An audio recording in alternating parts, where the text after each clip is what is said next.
Good morning, students. Today I am going to start a new unit which is magnetic effect of current. तो सबसे पहले इसमें Oersted discovery. What Oersted discovered? He conducted an experiment uh, which consists of wire carrying current और इसके नीचे जो है wire के नीचे tiny magnet which is called compass needle is placed, and this compass needle is free to rotate. So about a vertical axis, compass needle can rotate about vertical axis. These are geographic directions: south to north, east, west. So this compass needle is placed below a current carrying wire. When current is passed in the wire, it is found that this compass needle is deflected from its usual south-north position.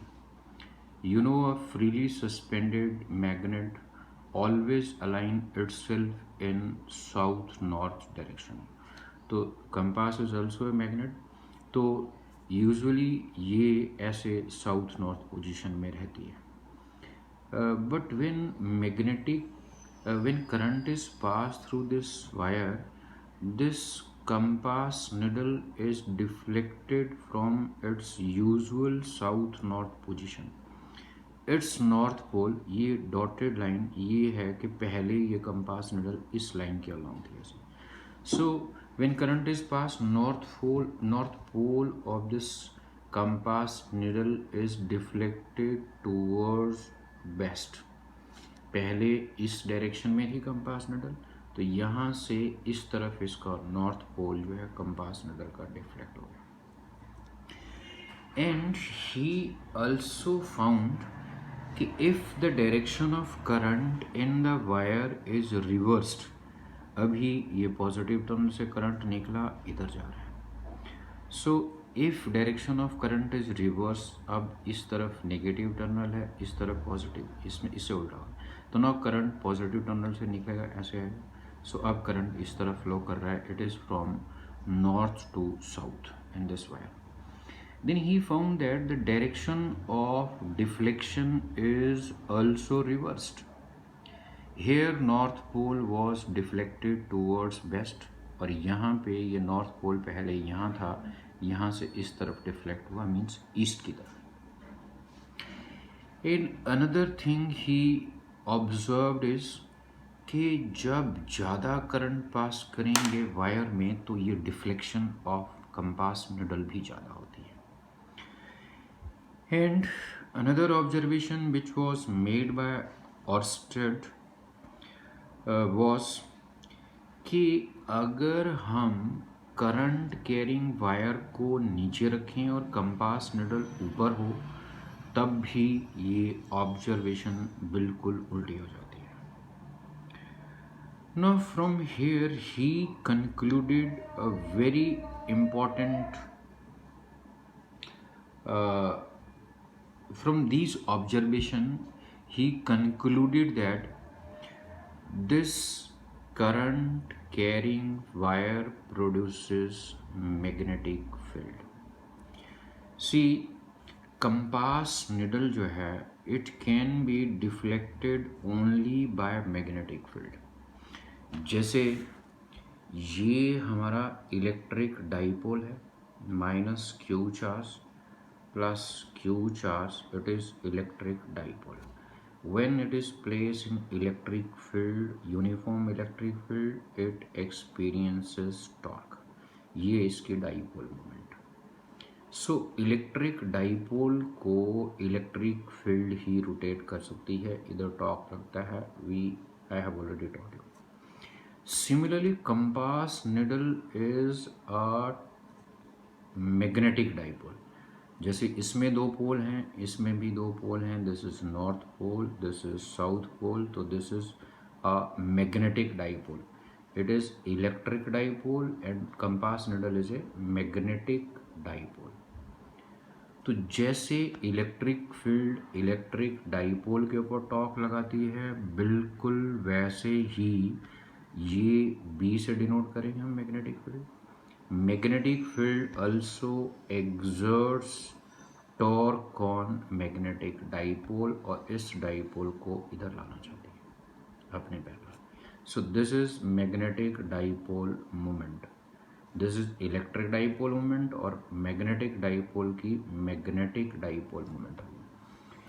So definitely इस current ने magnetic field produce की होगी, and it is because of that magnetic field कि ये compass needle या magnetic dipole जो है ये घुमा। सो फ्रॉम हियर कंक्लूडेड कि since compass needle can be deflected by the magnetic field only, therefore this current in the wire must have produced magnetic field। अगर magnetic field इस current ने पैदा नहीं की होती तो ये कंपास निडल अपनी यूजुअल साउथ नॉर्थ पोजीशन से डिफ्लेक्ट नहीं होती। So this was very important conclusion drawn from these observations by Ørsted. So Ørsted discovery is that current carrying wire produces magnetic field। So current Ørsted discovered that current carrying wire produces magnetic field, and we denote magnetic field by B like electric field by E। तार में current जा रहा है तो metal की wire में current के carriers होंगे electrons. So electron current means electrons in motion, electrons in motion इनके कारण करंट है। सो इलेक्ट्रॉन इन मोशन जो हैं वो मैग्नेटिक फील्ड प्रोड्यूस करेंगे, और हम ये कहते हैं जनरल कि इलेक्ट्रॉन्स के कारण ही करंट नहीं होता, किसी भी चार्ज के मोशन में होने के कारण करंट होता है। So we can say charges, ये प्रोटॉन भी होते हैं, प्रोटॉन चलेगा तो भी करंट फ्लो करेगा। Charges in motion produce magnetic field, so produce magnetic field। So it is Ørsted discovery कि current produces magnetic field और charges in motion produce magnetic field। So how to remember the direction of deflection? It can be remembered by Ampere's swimming rule, and it is also called snow rule। कि imagine a person swimming from south to north direction। ये current is flowing in this wire from south to north।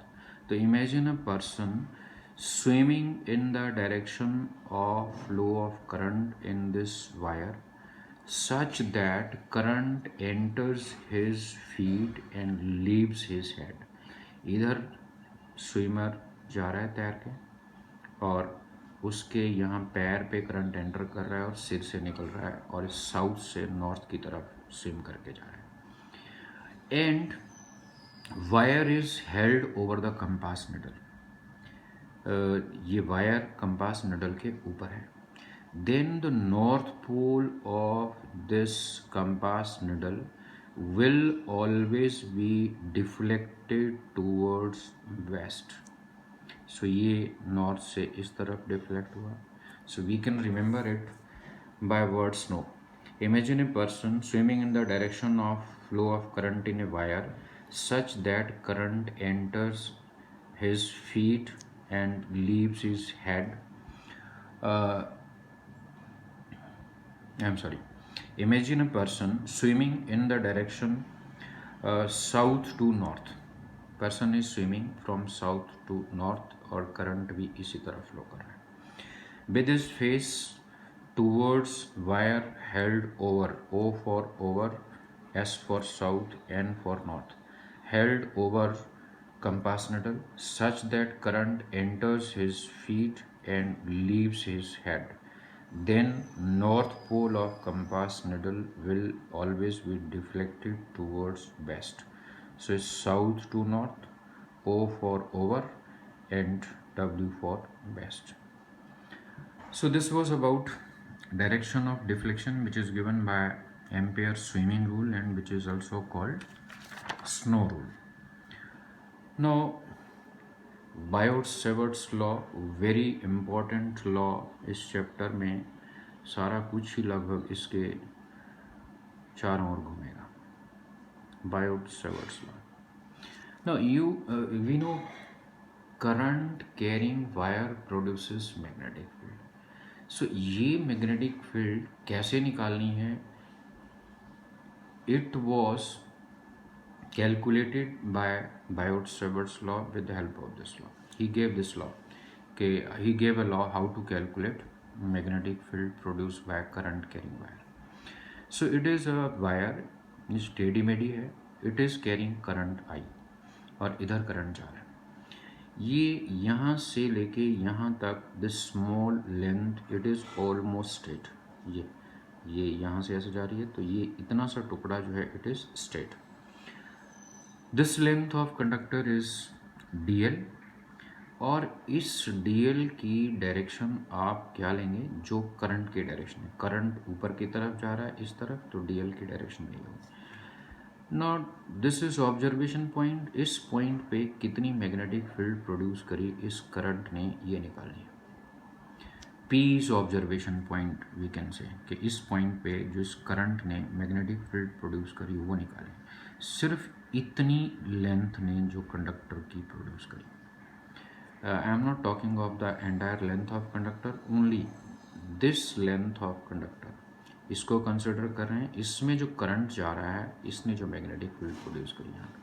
Since this length is small, so let the magnetic field produce at P by this current is dV. dV stands for small magnetic field.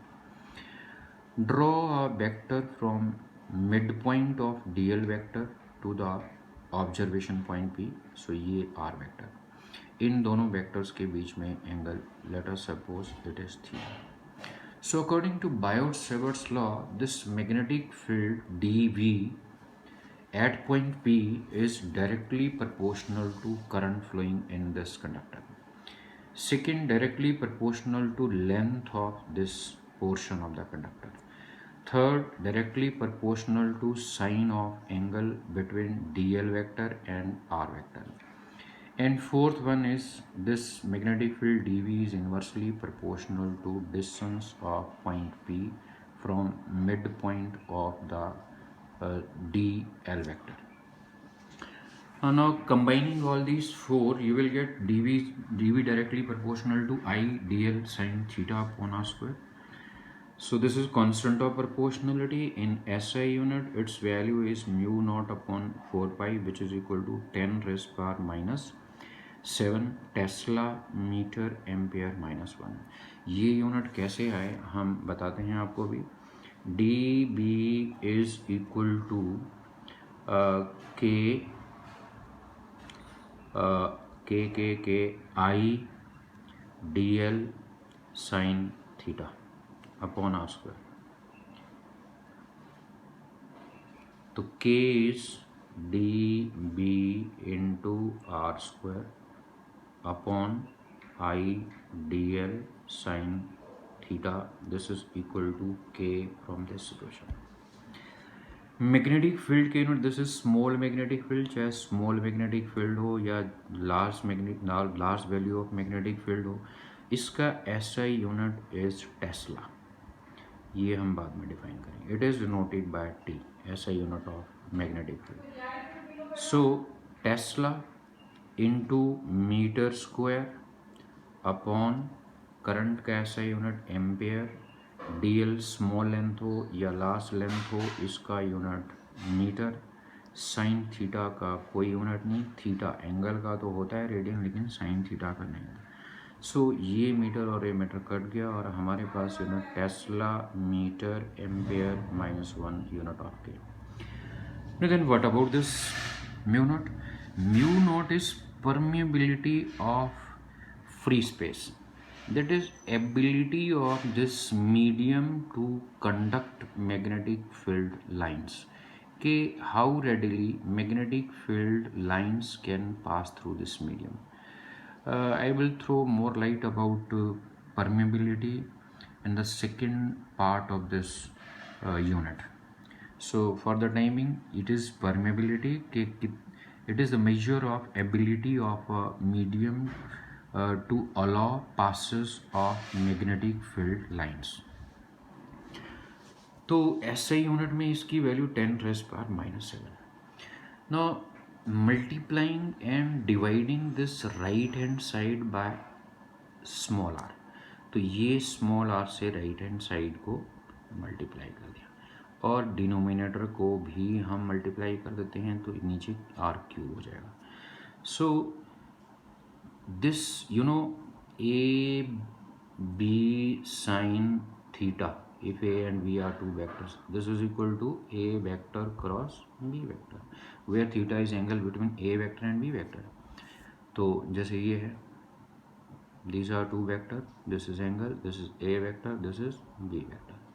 So similarly, this is the angle between dl vector and r vector. So I can write dl into r sin theta equal to dl vector cross r vector. So ये चीज this इसको हम लिख सकते हैं dl vector cross r vector. So this can be rewritten like this. So this is Biot-Savart's law in vector form. So direction of say this is a vector cross b vector, ये कोई नया vector जो आएगा उसका magnitude होगा और उसकी direction क्या होगी. तो चलिए for the timing A vector और बी वेक्टर को मल्टीप्लाई करके आया C vector. Direction of C vector is perpendicular to A vector as well as to B vector. तो इसमें A वेक्टर पहले लिखा है, B वेक्टर बाद में लिखा हुआ है. तो you curl finger of your right hands from A to B. ऐसे आपका curvature of fingers it should be like this from A to B, like this. It should be like this, A to B finger का curvature. तो this thumb which is perpendicular to the curvature of finger, ये this thumb will give direction. So ये नए vector की direction it will be perpendicular to the page and directed outward. You have studied this law in 11th grade. The direction of B is given by right hand thumb rule, with which you are probably familiar. Now special cases, if theta is 0, now I am taking this equation, this is scalar form of Biot-Savart's law. ये तो vector form में लिखने के लिए हमने r से multiply और divide किया. Now if theta is 0, sin 0 is 0, so magnetic field will be 0, which means very interesting and very important. ये हमारा कंडक्टर है, it is carrying current. This is small length of this conductor dl. This is say point, यहाँ पे magnetic field निकालनी है. So this is r vector. now this angle is 90 degree. So sine 90 जो है it is maximum equal to 1. तो जब ये इस एंगल की वैल्यू साइन थीटा मैक्सिमम होगा तो मैग्नेटिक फील्ड भी मैक्सिमम. तो ये मैक्सिमम होगा when theta is 90. So we can say इस पॉइंट पे, जब पॉइंट पी यहाँ पे है, magnetic field will be maximum due to this current flowing in this wire. अगर मैं पॉइंट P को यहाँ के बजाय यहाँ लेता हूँ तो ये एंगल छोटा हो गया, ये एंगल छोटा हो गया. तो मैग्नेटिक फील्ड भी कम हो जाएगी। यहाँ मैग्नेटिक फील्ड और कम हो जाएगी, यहाँ पे मैग्नेटिक फील्ड और कम। I am drawing again this diagram. So ये है हमारा, this is D L vector. So अगर P पॉइंट यहाँ पे है तो this is your R vector, this is D L vector. तो here magnetic field will be maximum. अगर मैं इधर लेके जाता हूँ, सो ये एंगल, अब अगर ये पॉइंट P यहाँ पे होगा, से P के बजाय P1 पे है, तो अब ये एंगल छोटा हो गया डी एल वेक्टर और आर वेक्टर के बीच में। और अगर मैं यहाँ ले आऊँ इस पॉइंट को, तो ये हमारा आर वेक्टर हो गया, दिस इज P2, तो अब ये एंगल और भी छोटा हो गया। सो अगर ये पॉइंट यहाँ आ जाए तो डी एल वेक्टर और ये R vector they will be parallel and theta is 0 and sine 0 is 0. So if theta is 0, this dB will be 0. Means इस करंट कैरिंग कंडक्टर की मैग्नेटिक फील्ड यहाँ पे, यहाँ पे, यहाँ पे, ये सारे पॉइंट जो कि इस कंडक्टर को एक्सटेंड करके इस लाइन के ऊपर आ रहे हैं, यहाँ पे, यहाँ पे, यहाँ पे मैग्नेटिक फील्ड 0। सिमिलरली यहाँ पे नीचे की तरफ इस पॉइंट, इस पॉइंट, इस पॉइंट पे magnetic field 0। Current now angle will be 180 degree. ये angle, this is 90 degree between D L vector and R vector. अगर P पॉइंट यहाँ के बजाय यहाँ होता तो ये मेरा आर वेक्टर होता, और ये एंगल डी एल वेक्टर और आर वेक्टर के बीच में इतना हो गया, बढ़ गया। और अगर यहाँ आएगा पॉइंट तो डी एल वेक्टर की डायरेक्शन ऊपर की तरफ है, ये आर वेक्टर नीचे की तरफ, this is P3, this is P4। तो अगर P4 है हमारा पॉइंट तो ये this is D L vector की डायरेक्शन, और पॉइंट यहाँ पे है तो दिस इज P3, ये R3, तो this is the angle between D L vector and P3। अगर ये पॉइंट यहाँ पे है P4, then this will be R vector, तो एंगल और बड़ा हो गया। सो अगर बिल्कुल ये यहाँ पे है point, then this angle will be 180 degree and sin of 180 degree is again 0, so magnetic field will be 0. So we can see इस कंडक्टर के ऊपर कहीं पे भी इसकी मैग्नेटिक फील्ड 0 हो। Now comparison of Biot-Savart's law and Coulomb law. This is electric field due to a small charge dq. You know, electric field intensity at this point, P is E, and this E is mathematically equal to KQ by R square. If this is small charge तो ये DQ and this is DE. Now direction of electric field, यहाँ पे electric field strength की direction, place here positive test charge, ये positive source charge इसको repel करेगा इधर, सो ये इधर मूव करेगा, this will be the direction. अगर हमारा सोर्स चार्ज नेगेटिव है, दिस इज नेगेटिव, यहाँ टेस्ट चार्ज रखेंगे तो टेस्ट चार्ज इधर आएगा फोर्स ऑफ अट्रैक्शन के कारण, सो this is the direction of electric field. So this is electric field due to coulomb law. Coulomb law से निकालते थे हम इस इलेक्ट्रिक फील्ड के फॉर्मूले को। So this is magnetic field according to Biot Savart's law. Similarities, this electric field is inversely proportional to square of distance of a point, this is also inversely proportional to square of distance of observation point. This P is observation point, तो R is distance of observation point from source of electric field. Both are long range, R बढ़ता जाएगा, D छोटा होता जाएगा, and when R is infinity only then D will become 0। Similarly जब ये R infinity होगा D B will become 0। So we can say long range, range means distance, के इस चार्ज से हम बहुत ही ज़्यादा दूर इनफाइनाइट डिस्टेंस चले जाएंगे तो इसकी इलेक्ट्रिक फील्ड 0 होगी। Same is true for magnetic field. So this is a current carrying wire. इससे हम बहुत ही दूर इन्फिनिटी पे चले जाएंगे तो इसकी मैग्नेटिक फील्ड जीरो धीरे धीरे घटती जाएगी. Both obey superposition principle. Electric field superposition principle obey करती है and magnetic field also obeys superposition principle. Now dissimilarities. Magnetic field is produced by uh, vector source. If you look carefully, this magnetic field depends upon dl vector or r vector के ऊपर. So it is produced by current and current or dl is it is called current element. So we can say magnetic field जो है इसका source I D L vector है. I D L की direction ये होगी जो current की होगी. So I D L is called current element. So इसका सोर्स मैग्नेटिक फील्ड का it is a vector source which is I D L vector. इस वेक्टर की डायरेक्शन चेंज होगी तो मैग्नेटिक फील्ड की वैल्यू चेंज हो जाएगी. लेकिन here in case of this D Q it is not vector.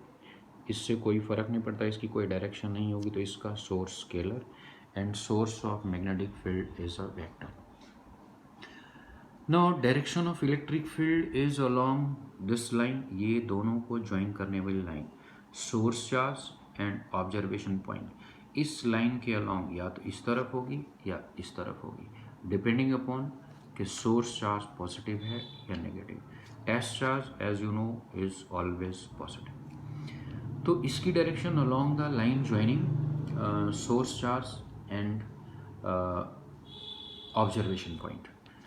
But इसकी direction it is perpendicular to plane containing ideal vector and R vector. Right hand thumb rule से इसकी direction निकलेगी. Now third difference is this magnetic field depends on sin theta but it does not. ये theta change करेगा तो magnetic field की value change करेगी. जैसे ये पॉइंट मान लिया it is at 2 metre distance, ये पॉइंट भी 2 मीटर डिस्टेंस पे है लेकिन थीटा चेंज हो जाएगा यहाँ पे इस पॉइंट के लिए और थीटा चेंज हो गया तो मैग्नेटिक फील्ड भी चेंज हो जाएगी. Now these are similarities and dissimilarities between these two laws. I mean Coulomb law and Biot-Savart's law. Now then relation between permittivity and permeability. We know 1 upon 4 pi epsilon is equal to this. Coulomb law में पढ़ा था. Mu naught upon 4 पाई आज ही पढ़ा. इसके बराबर फिर T is tesla. This is metre. This is ampere -1. Now mu naught into epsilon naught it can be written. इसको आप 4 पाई से डिवाइड करो, इसको 4 पाई से मल्टीप्लाई कीजिए, ये दोनों कट जाएंगे और राइट हैंड साइड पे भी म्यू नॉट एप्सिलॉन नॉट आ जाएगा. It's value is 10⁻⁻⁷. It's value is 1 upon 4 pi epsilon कितनी है. अगर मैं इसको इधर ले आऊँ तो 9 इंटू 10⁻9 इसकी जगह पे आ जाएगा. So from here 1 upon 9 into 10⁻9 is 4 pi epsilon naught. So 4 pi epsilon naught की वैल्यू डाली हमने. This is 1 divide by 1. So इसको सिंप्लीफाई करके दिस इज 3 इंटू 10⁻8 का square. This is c. So mu naught into epsilon naught is equal to 1 upon c square और c is equal to this. Now numerical based on Biot-Savart's law. Now we have a small length of conductor. It is just 1 centimeter. So 1 centimeter लंबा ये इतना सा conductor and it is carrying current 10 ampere. 1 centimeter means it is 10⁻⁻2 meter. सो इसकी लंबाई 1 centimetre या 10⁻⁻2 metre and ये इधर current जा रहा है तो डी एल वेक्टर की डायरेक्शन भी यही होगी जिस तरफ करंट जा रहा है.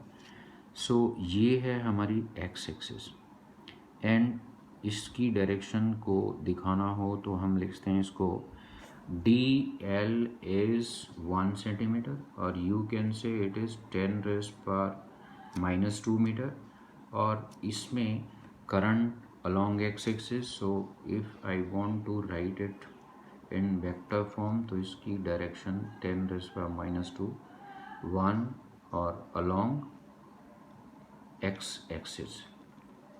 So this is 10 raised power minus 2 and this is I cap. So this is your dl vector. This is observation point. तो ये करंट स्मॉल लेंथ, इसके सेंटर से P पॉइंट की distance, it is R vector. You can see here जो हमारा small length था उसके centre से जोड़ते थे हम पॉइंट P को जहाँ मैग्नेटिक फील्ड निकालेंगे, और ये DL के सेंटर से P पॉइंट वाला जो वेक्टर है इट इज़ R वेक्टर. तो यहाँ पे this is the mid point of this DL vector. यहाँ से P पॉइंट को ज्वाइन करो और ये it has been given, this is by axis, and this point P is at 0.5 metre distance. This is the magnitude. और अगर मैं यहाँ से इसका मिड पॉइंट से इसको जोड़ दूँ और ये एरो लगा दिया, so R vector is 0.5 J cap. इस R वेक्टर की डायरेक्शन अलॉन्ग बाई एक्सिस है. सो हियर मैग्नेटिक फील्ड निकालनी है मुझे. So I know dV vector is equal to this. This is 10 raised power minus 7. I given 10 ampere current जा रहा है इस स्मॉल लेंथ ऑफ कंडक्टर में. DL vector is 10 raised power minus 2 I cap. Cross R vector is 0.5 J cap. So divided by R का cube, R का magnitude it is 0.5. So it gives you 4 into 10 power minus 8. और ये जो हमारा K है ये कहाँ से आया? We know I cap cross J cap, 8 is K cap. So it means the direction of dV vector will be along Z axis. Now last, applications of Biot-Savart's law. First application, magnetic field at the center of a current carrying circular wire loop. So I have a circular wire loop, you can say bengal, metal की बनी हुई है, इसमें current जा रहा है I. इस current की मैग्नेटिक फील्ड P पॉइंट पे निकालनी है which is centre of the current carrying loop. So Biot-Savart's law लगाएंगे हम. According to Biot-Savart's law, see this theta.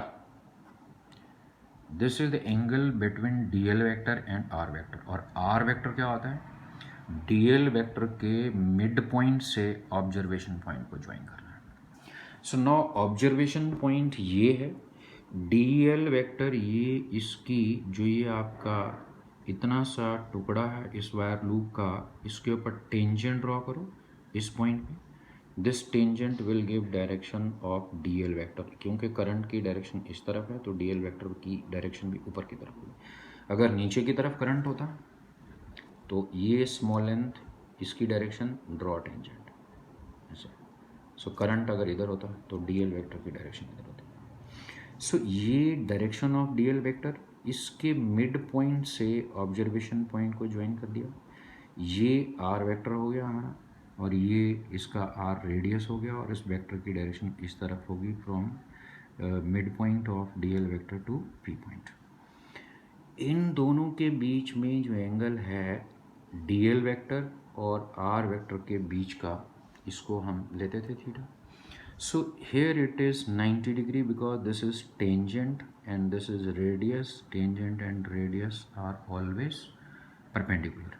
अगर मैं यहाँ लेता हूँ यहाँ, तो ये टेंजेंट ऐसे हो गया और ये रेडियस हो गया, फिर से ये परपेंडिकुलर दोनों. This is your DL vector और अब ये R वेक्टर होगा. This point is P.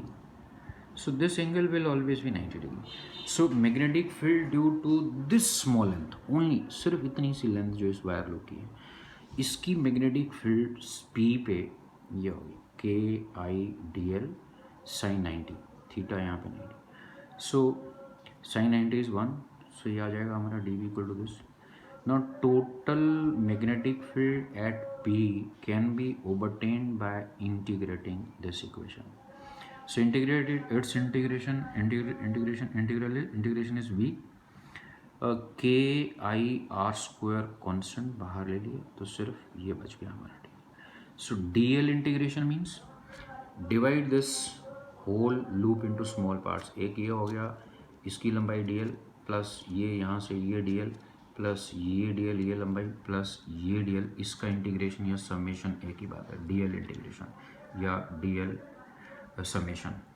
सो ये DL this DL plus this DL plus this DL plus this DL, इन सारे को आप ऐड करेंगे, it will be 2 pi r circumference of the wire loop. You may write first integration DL is equal to L, but this total length, ये सारे DL, इसको imagine this loop to be divided into large number of small elements. तो उन सब elements की length जमा करेंगे तो L आ जाएगा, but that if you want to write in terms of radius it will be 2 pi r. So integration of DL is 2 pi r, ये r और एक r कट गया, so this is magnetic field at the centre P of current carrying wire loop 2k pi i upon r.